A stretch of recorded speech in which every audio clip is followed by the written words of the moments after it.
Você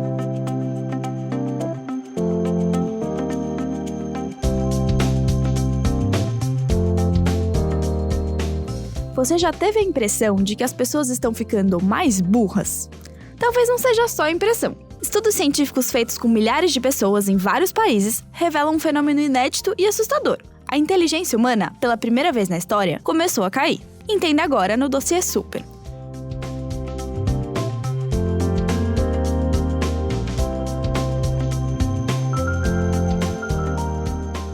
Discussões inúteis e intermináveis nas redes sociais. Gente defendendo as maiores besteiras e se orgulhando disso. Pessoas perseguindo e ameaçando as outras. E um tsunami infinito de informações falsas. De uns tempos pra cá, parece que ninguém consegue chegar a um acordo sobre nada. E as coisas só andam pra trás. Parece que o mundo tá mergulhado na burrice. E talvez, pode ser que esteja mesmo. Testes de QI feitos com a população de vários países desenvolvidos, como Inglaterra, França, Holanda, Noruega, Suécia e Finlândia, indicaram que a inteligência média das pessoas está caindo. Dependendo do estudo, do país e da faixa etária analisada, são de 2 a 4 pontos de QI a menos por década. Para entender isso, estamos aqui hoje os editores da Super, eu, Ana Carolina, Eu, Bruno Garatoni. E nós convidamos o neuropsicólogo Daniel Fuentes, que é coordenador do Laboratório Integrado de Neuropsicologia da USP. E a gente vai começar por te perguntar, doutor Daniel, o que são testes de QI?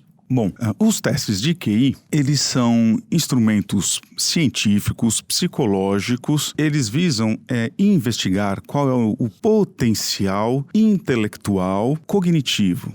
Porque a inteligência ela é composta por dois grandes pilares, a inteligência cognitiva e a inteligência emocional. Então, a inteligência propriamente dita, a eficiência intelectual, na verdade, ela é melhor avaliada pela vida.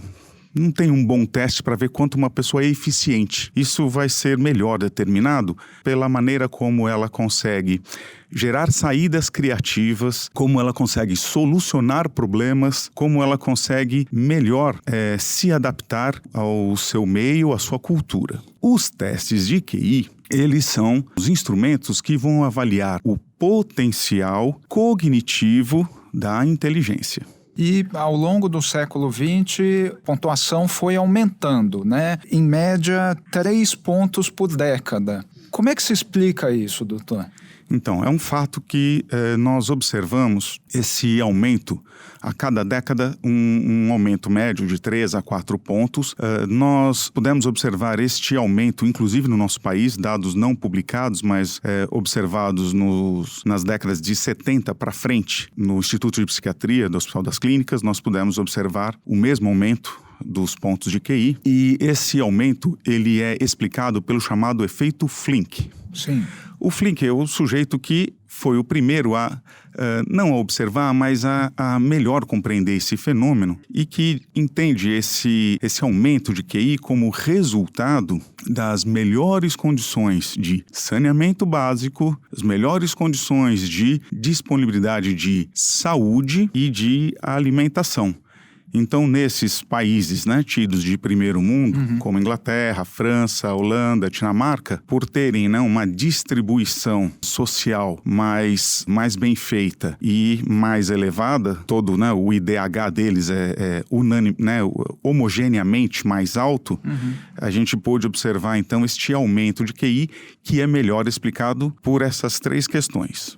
Inclusive no Japão, depois da Segunda Guerra Mundial, o QI chegou a crescer 7,7 pontos a cada década. Esse aumento é causado por melhor alimentação, melhores condições de vida e... Então, o curioso é assim, o que a gente consegue identificar do ponto de vista científico são as variáveis especificamente de saneamento básico, disponibilidade de tratamento médico de saúde básica e de qualidade de alimentação. Certo. O que é especulado, que é bastante aceito, mas a gente não consegue comprovar isso cientificamente, mas o que é bem aceito é que o acesso e a disponibilidade à cultura e à informação pela própria estimulação cerebral que isso traz, também colabore bastante no aumento deste potencial intelectual. Então, basicamente, quando as preocupações das pessoas não são tão basais quanto sobreviver, comer, não ficar doente, não morrer, as pessoas tendem a desenvolver melhor essa inteligência. Então, aquela história de que foi a burguesia que financiou a arte, hoje a gente pode dizer que a burguesia financia a arte e o potencial intelectual. Uau! Agora, os estudos mais recentes parecem estar mostrando o efeito oposto. Os cientistas se referem ao efeito atual de queda na inteligência como efeito Flynn reverso. Essas percepções começaram na Dinamarca. Queria saber como que o senhor percebe essas mudanças e se a gente começa a ver elas refletidas em outros países. Como é que eu posso dizer? A gente observa a estagnação na Inglaterra, um começo, né, de uma reversão na Dinamarca e a continuação do crescimento nos países que antigamente a gente chamava de países em desenvolvimento, como o Brasil. Nós continuamos crescendo. A explicação disso tem que ser tomada com muito cuidado, sobretudo na Europa, para não se fomentar a xenofobia, que é uma tendência em alguns países europeus, porque uma das explicações, ela é metodológica. Essas amostras, esses estudos, elas estão mais amplas. O número de pessoas que participam desses estudos está muito maior e, como é que eu posso dizer, com uma população geral mais abrangente. E isso inclui uma série de imigrantes nessas amostras. Então, as pessoas que estão participando dessa amostra são pessoas que não tiveram a oportunidade de estar nesses países durante sua infância, sua adolescência. Então, durante esse desenvolvimento neurobiológico super importante da primeira infância, elas não tiveram essa oportunidade. Então, o que a gente vê muitas vezes é um desvio metodológico. Tá. Entram os imigrantes no mix e eles, por suas experiências de vida, menor acesso a fatores que poderiam ajudar no desenvolvimento cognitivo, puxam a pontuação para baixo. Simplesmente porque, né, essas pessoas elas não representam esse efeito de décadas naquela situação da tríade de saúde, alimentação e saneamento. Bom, mas na Dinamarca especificamente, a gente tem uma questão que eu acho que tem relação com essa metodologia. Eles têm estruturado já há bastante tempo que todo mundo que se alista no exército da Dinamarca precisa fazer o teste de QI. Isso acaba gerando uma base razoavelmente consistente ao longo das décadas. Será que isso consegue retirar esse efeito da população ficando mais diversa, ficando mais cheia de imigrantes e pode revelar um outro efeito ali? Então, é interessante quando o jornalista domina de metodologia melhor do que o próprio pesquisador, né? Então você me pegou, eu vou ter que pegar a fonte, né, da amostra desse estudo em específico, porque o que eu ia te dizer é que o rebate a esta crítica, né, para evitar o uso, né, dessa informação pelos xenofóbicos é o que a gente observa na Inglaterra, onde a população é miscigenada desde sempre, né? Então os primeiros estudos de QI na Inglaterra é com a população de Londres e que é cheia de indianos, paquistaneses, chineses, né, que é aquela mescla, né, talvez é quase uma São Paulo na Europa, né, de tantas Sim, e há muitas e muitas décadas. E Londres está estagnado. Tá. Então, talvez mais para frente a gente veja uma diminuição. A estagnação, ela é hoje explicada pelo fato de que talvez a gente tenha mesmo um limite neurobiológico para o crescimento do QI. Mas lembre-se, o QI é o potencial intelectual e não a eficiência intelectual. Então dizer que a inteligência está diminuindo não é verdade. A inteligência continua aumentando. A gente pode supor que a eficiência intelectual está maior. Né? Como assim? Porque a inteligência, ela é a aplicação deste potencial na vida do dia a dia e inclui o aspecto emocional também. Tá. Então, a partir do momento que nós nos tornamos pessoas mais equilibradas emocionalmente, né? Pessoas mais esclarecidas, nós passamos a ter um uso mais prático e mais eficiente do próprio potencial intelectual. Claro. Eu vou dar um exemplo bobo, mas bastante ilustrativo. Uma pessoa com um autismo de alto funcionamento, o que antigamente nós chamávamos de síndrome de Asperger. Essas pessoas, elas têm uma dificuldade de adaptação social muito grande. Elas chegam a ter uma vida cotidiana, elas podem chegar a ter uma vida cotidiana comum, mas elas têm uma eficiência intelectual baixa. Certo. Mas os seus resultados em teste de QI podem ser muito, muito altos. Doutor, aproveitando, qual é a pontuação máxima de teste de QI? É 160 mesmo? Não. Depende do teste, né? Isso. O mais importante, na verdade, não é a pontuação bruta dos testes de QI. O que vem sendo feito no mundo inteiro, inclusive no Brasil, talvez nós estejamos aí um pouco em vantagem em relação aos outros países, pela necessidade de atualizarmos os nossos dados constantemente, porque o nosso país é muito grande e a nossa diversidade de cultura, de acesso à cultura, de escolarização é muito grande. A gente precisa normatizar os nossos testes muitas vezes e em períodos de tempo muito curto. Isso quer dizer o quê? Identificar qual é a média da população geral, estabelecer quais são as normas.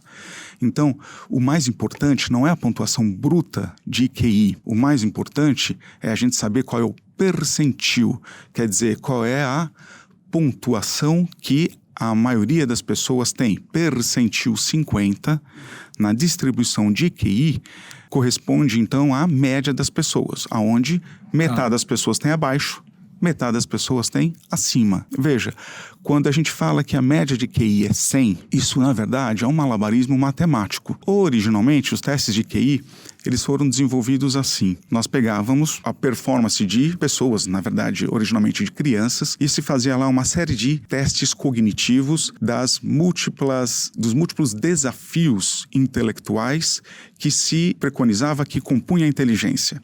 Então, envolvia memória remota, envolvia percepção visual, praxia construtiva, uma série de habilidades cognitivas. O que são essas habilidades, doutor? Você consegue dar um exemplo para cada? A praxia construtiva é aquilo que a gente precisa desde para entender mapas. Lembra aquelas pessoas que na época dos guias ficavam girando o guia para tentar entender, para ver se encaixava com a rua? Eu fazia isso. Então já são as pessoas que tendem a ir para a área de humanas, porque o viso espacial não é a parte forte da pessoa.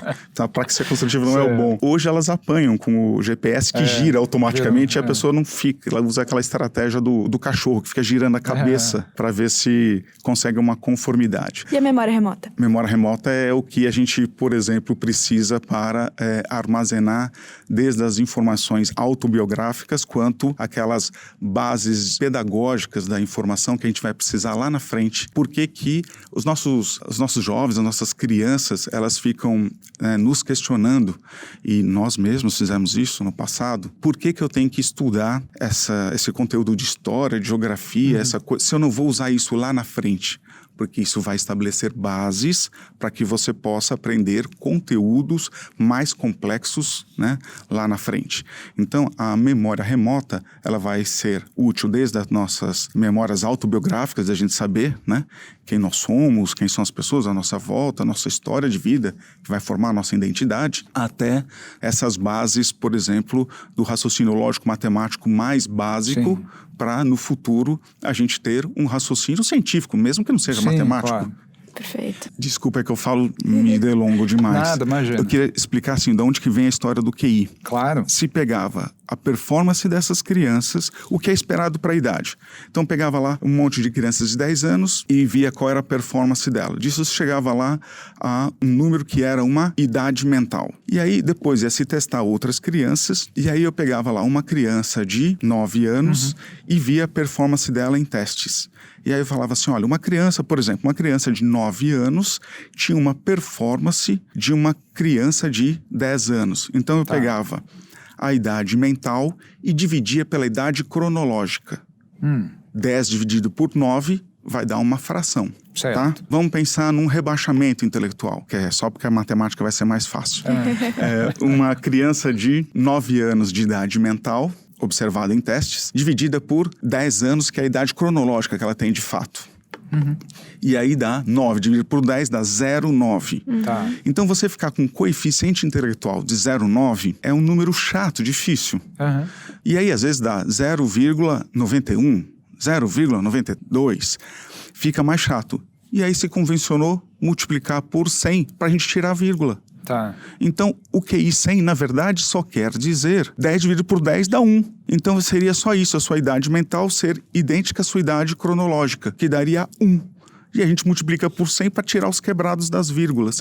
Então, o QI médio 100 é um malabarismo matemático. Quando a gente normatiza os testes, novamente, o que a gente faz o que deveria ser feito do ponto de vista psicométrico, é pegar a média da população e de novo jogar para 100.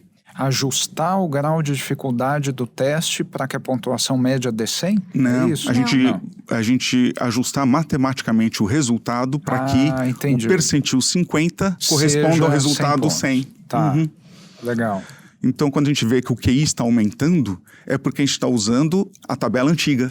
E na hora que o QI foi transposto para adultos, você falou que ele começou fazendo avaliações neuropsicológicas para crianças. Esse padrão de comparar a idade mental com a idade cronológica, ele continuou por algum tempo? Ou aí a escala já tinha avançado o suficiente para ficar só com a pontuação? A gente faz a normatização por idade até hoje. Então, as tabelas são por faixas etárias, variando de teste a teste. E a diferença é que hoje a gente tem que ter dados normativos para mais de 90 anos, porque nós todos envelhecemos. Sim. O que se observa é que o QI ele tende a ser estável da primeira infância até a velhice. É mesmo?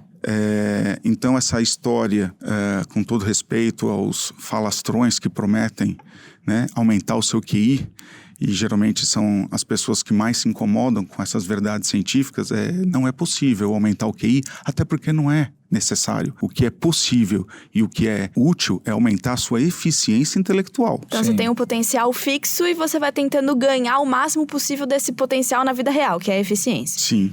Eu vou fazer uma analogia também tosca, mas assim, o Arnold Schwarzenegger, ele já nasceu com o potencial de ficar daquele tamanho gigante que ele tem. E o que ele fez foi desenvolver. Tem gente que nasceu com o mesmo potencial que ele e não virou Mr. Universo. Ele não aumentou o potencial neurobiológico dele de virar um cara daquele tamanho. O que ele fez foi desenvolver aquilo. E esse potencial, cada pessoa já nasce com ele e, portanto, ele tem um componente genético? Essa é uma outra verdade científica bastante desconfortável. A ciência, ela é a maneira de se buscar a verdade que nós temos hoje como mais precisa e mais respeitável. Ela não é politicamente correta. Ela não busca um posicionamento. Ela busca a verdade através, de uma metodologia científica. Bom, é comprovado, é observado que a herdabilidade do QI beira os 90%. O que isso significa? Que nós não somos todos iguais do ponto de vista do QI, mas do ponto de vista da eficiência intelectual, podemos ser. Então, entendi. Quando se fala, de se ter, aquelas compensações de cada um, tem aquela charge, de oportunidades iguais para todos, e aí tem lá o banquinho da mesma altura para todo mundo que tem uma cerca do outro lado. O banquinho da mesma altura, tem gente que vai enxergar do outro lado e tem gente que não enxergará. Por quê?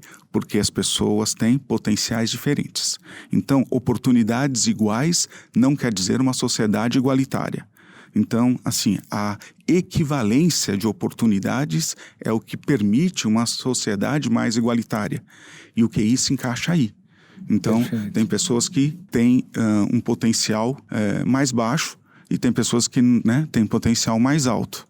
E só voltando um pouquinho para o começo da nossa conversa, você falou aqui, então 90% do QI vai herdado. É herdado, é genético, e aqueles 10% é onde vão entrar os 3 fatores que podem levar a aumentar o QI de uma geração, falando de um ponto de vista mais geracional, que é a parte de saneamento, de nutrição, são os fatores que podem afetar o desenvolvimento. É diferente quando a gente fala do QI herdado e do resultado observado em testes de QI. Perfeito. Então, assim, aquelas condições socioambientais vão aumentar 7 pontos, 3 a 4 pontos em média para todas as pessoas. Certo. Então, por quê? Porque isso o aumento da performance em testes, porque aquele organismo está mais bem assistido, mas não é que há uma mutação, né? Nós, né, não somos mutantes. Claro. Então o X-Men continua no universo da fantasia. E, presumivelmente, existe um limite pro potencial de inteligência humana. Nós estamos perto dele, estamos longe ou ninguém sabe? Então, é quando a ciência beira a fé, né? Por quê? E agora eu vou usar uma terminologia nada científica. Eu acredito, né, que aí já virou né, eu tenho fé, que nós vamos estagnar nesse potencial até que um novo evento revolucionário ambiental ocorra. Não há a menor expectativa de uma nova mutação humana, né? Nós viemos, né, do Homo erectus, depois, né, o Homo sapiens, e aí nós estamos no Sapiens sapiens, e não entendo, né, dessa parte da evolução das espécies, mas não acredito que esteja prevista uma nova mutação na raça humana. Mas que a gente deva desenvolver novas condições para um upgrade desse aproveitamento, porque hoje a gente fala de epigenética, né? O que a gente consegue intervir no ambiente que ativa ou inibe condições, manifestações heredogenéticas, né? Então, alterações epigenéticas podem afetar essa parte de potencial de inteligência, eventualmente? Eventualmente, sim. Certo. E você estava comentando aqui dos eventos revolucionários que seriam necessários, quase que para causar uma pressão seletiva que fizesse a inteligência humana aumentar mais. Será que esse evento revolucionário pode vir da tecnologia? Então, eu só penso dessa forma. E o mais interessante é que a gente vê que a tecnologia ela está permitindo que esses avanços, né, revolucionários da disponibilidade de cultura e de informação, ela seja pulverizada, ela seja distribuída a um número, né, muito maior. E a expectativa é de que, né, cada vez mais a gente possa imaginar que isso será de acesso a todos. Portanto, né, um evento de aumento mundial de potencial intelectual. Uma coisa que está muito no Zeitgeist nos últimos anos é também o efeito oposto, né? Que a tecnologia pode estar, de alguma forma, nos prejudicando, nos deixando menos inteligentes. Um estudo, aliás, em tempo, todos os estudos que a gente está mencionando nessa conversa, eles fazem parte da reportagem A Era da Burrice, da Super Interessante, que vocês podem ler na internet. Usem a tecnologia, digitem no Google, facilmente encontrarão. Um dos estudos que a gente cita nessa matéria, e eu queria comentar com o senhor, 28% das crianças inglesas, ou seja, 3 de cada 10 crianças de 4 a 5 anos, segundo um levantamento oficial do Ministério da Educação de lá, não sabem se expressar em sentenças completas, não sabem falar do jeito que seria esperado para uma criança de 4 ou 5 anos. E daí ninguém sabe exatamente por que isso está acontecendo. O que se sabe é que isso antes não ocorria, e uma das possibilidades aventadas por educadores é a exposição excessiva à tecnologia, principalmente na primeira infância. Isso faz sentido ou é uma viagem? Então, faz sentido, mas eu vou fazer como uma provocação aqui. Eu vou plagiar um outro jornalista, um querido amigo, o Edu Weineg, que numa discussão em outro momento sobre isso, ele confrontou esses achados com o seguinte questionamento. Há 100 anos atrás, talvez todos nós soubéssemos plantar e colher brócolis. E hoje a gente não sabe. Hoje, a pessoa que sabe tirar o leite na teta da vaca conta isso como uma experiência inusitada de vida. Então, assim, talvez as crianças hoje não saibam se expressar como nós fazemos. Eu sou aqueles tolos que têm as obras completas do Shakespeare. Ou inglês difícil. Então, assim, eu acho que nós não sabemos mais nos expressar como se fazia, né, no iluminismo. A caligrafia tradicional chinesa hoje é arte. Então, assim, eu acho que se a gente ficar medindo pelas ferramentas de hoje, as gerações futuras não irão fazer como se faz hoje. como nós não fazemos como se fazia antes. Então, assim, o que é bem adaptado para o mundo atual? O que é bem adaptado para, né, o mundo futuro? Nós estamos envelhecendo e estamos começando a repetir o erro que nós criticávamos das gerações anteriores, que as pessoas ficam lá, porque no meu tempo, porque nos anos dourados. Então, assim, agora nós estamos virando estes velhos presos no passado e estamos dizendo que nós é que sabemos o que é o certo, o que é o justo e o que é o esperado, entende? Toda inovação, ela inicialmente, a mudança de costumes que ela enseja, inicialmente é vista com resistência, né? Houve quem dissesse que a popularização do romance impresso ia acabar com as tradições orais e deixar as pessoas burras e sem cultura. A TV ia matar o rádio, assim por diante. Sim. Então, vejam, não estou dizendo que a tecnologia ela é inofensiva. Eu estou dizendo que evolução humana continua. Por melhor e por pior, nós estamos melhores do que antes. A gente fala da violência, a gente fala de tudo aquilo, mas nós estamos, né, menos pior do que no passado. Historicamente, historicamente estamos menos pior do que no passado. A gente tem mais humano do que antes. É verdade. Voltando um pouquinho, você estava falando das avaliações neuropsicológicas de crianças, você falou da questão do potencial intelectual e falou que um outro aspecto da inteligência é a inteligência emocional. E que também é medida, geralmente, nessas avaliações, é de alguma forma testada. O potencial de inteligência, no geral, não muda. Mas da mesma forma como você consegue desenvolver a eficiência intelectual, você consegue desenvolver a eficiência emocional, digamos assim? Isso. Então vamos lá, vamos voltar para as analogias. Então, o potencial intelectual, o potencial cognitivo da inteligência é como se fosse o petróleo. É muito bom se ter. Acho ótimo. Dá outro exemplo polêmico, a Venezuela está cheia de petróleo. Então não basta ter petróleo, é muito bom ter, mas não basta ter. Então a gente precisa ter, né, o poder de refinar isso, a tecnologia, né, e o equilíbrio para poder fazer isso com, né, inteligência, com eficiência intelectual. E aí nós vamos ter outros conceitos que vão complementar a ideia de inteligência além do potencial cognitivo. A inteligência emocional, do Daniel Goleman, e o conceito de múltiplas inteligências do Howard Gardner. Howard Gardner altamente questionado hoje em dia. Das múltiplas inteligências, a gente não pode deixar de dizer. Claro, porque não tem comprovação científica e é muito fácil dizer. E ele não é bobo. O que ele diz? Ele diz, vamos perder menos tempo na quantificação disso e mais tempo no desenvolvimento. Tá. Porque a psicologia levou mais de 100 anos para desenvolver modelos psicométricos precisos, científicos e comprovados para avaliar o QI. E esse conceito de inteligências múltiplas ia levar 1000 anos, né?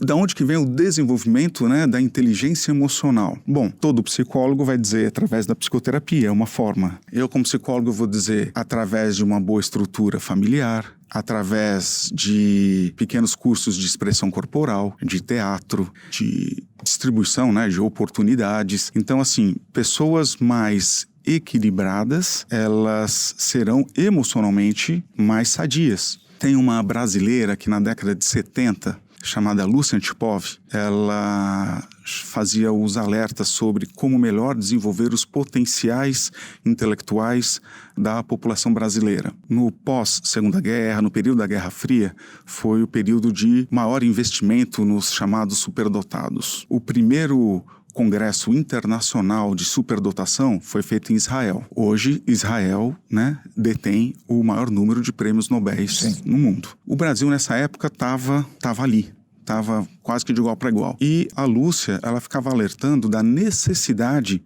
do desenvolvimento, do suporte emocional dessas crianças e da estimulação psicossocial dessas pessoas. Puxa, oferecendo o mínimo, né?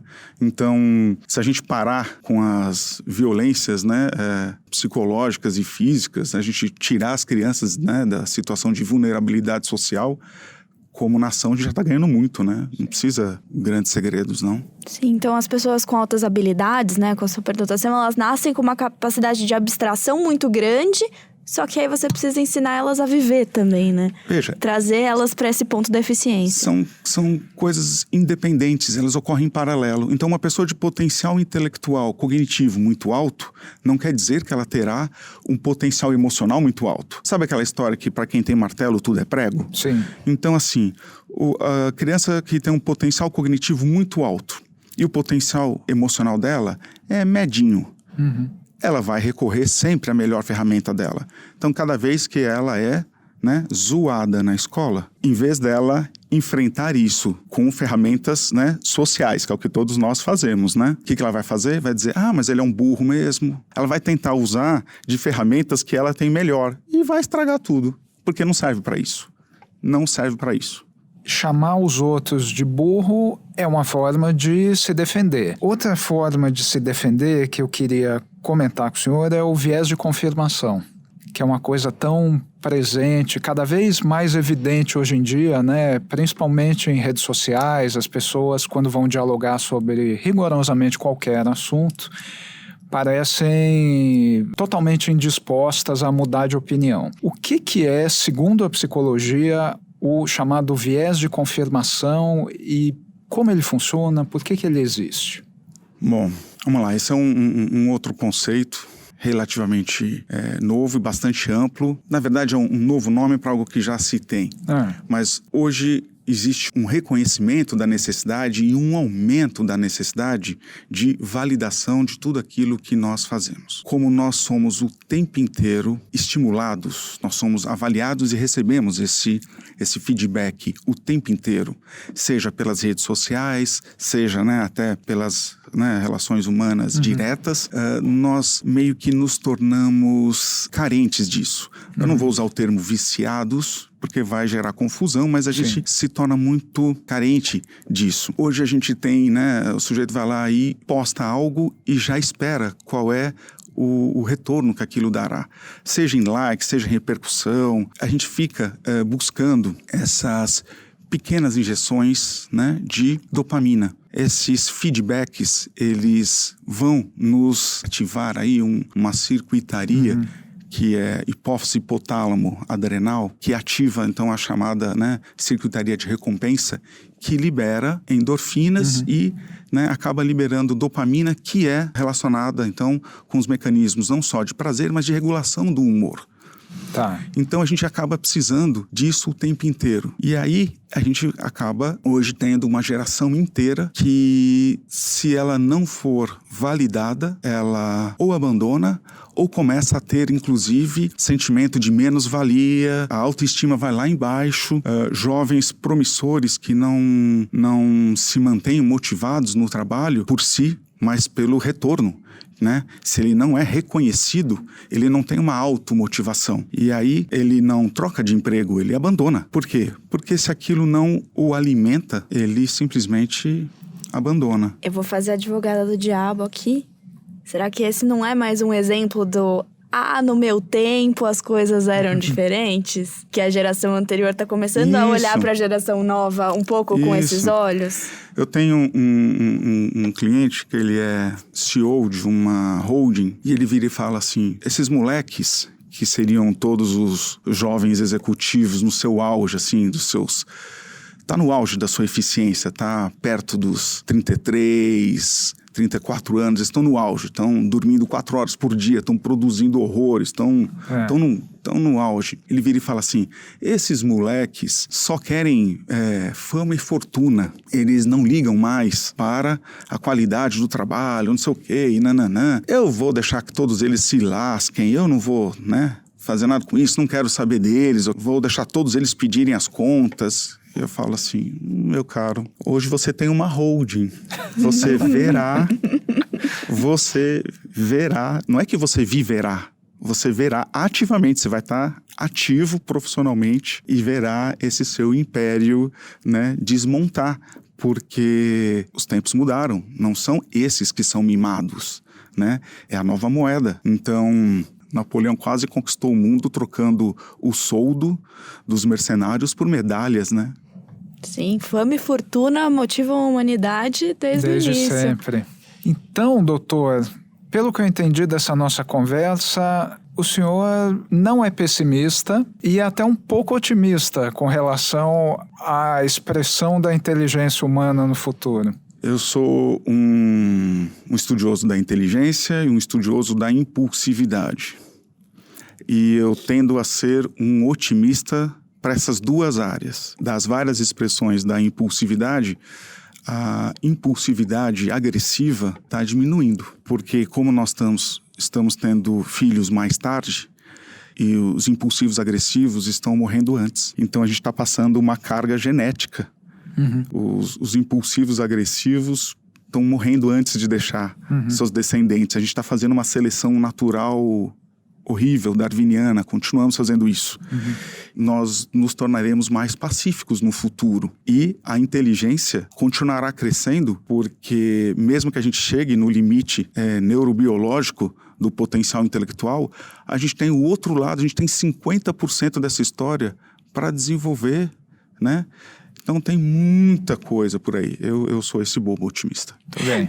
Pra acabar, doutor, conta pra gente um filme, uma série, um livro bem legal, bem inteligente que você tenha lido ou tenha assistido nos últimos tempos, só pra descontrair. Deus do céu, eu sou extremamente boring. Eu só leio coisas nerds. Eu vou recomendar o mais palatável, eu acho. Um livro do Daniel Kahneman, um psicólogo, prêmio Nobel de Economia, que ele fala desses processos neurobiológicos do processamento humano mais refinado. O livro dele chama-se Rápido e Devagar. Sim, já foi base de umas 2 matérias de capa da sua. A gente adora esse cara. Há um tempo, é maravilhoso. Leiam todos os livros dele. Ele é muito bom. Eu vou ficar Ótima com esse. Adoramos. Porque fora isso, eu sou aquele tonto que lê Tolkien, você entendeu? Pode indicar Tolkien também. Eu sou muito tradicional, leio Tolkien. O moderno, pra mim, é ler Harry Potter. Fala, élfico. Muito bom. Perfeito. Bom, eu acho que a gente vai encerrar por aqui. Esse foi o nosso 2º episódio do podcast Dossiê Super. E daqui a pouco a gente tá de volta com mais uma discussão bem legal. Valeu, obrigado. Obrigado.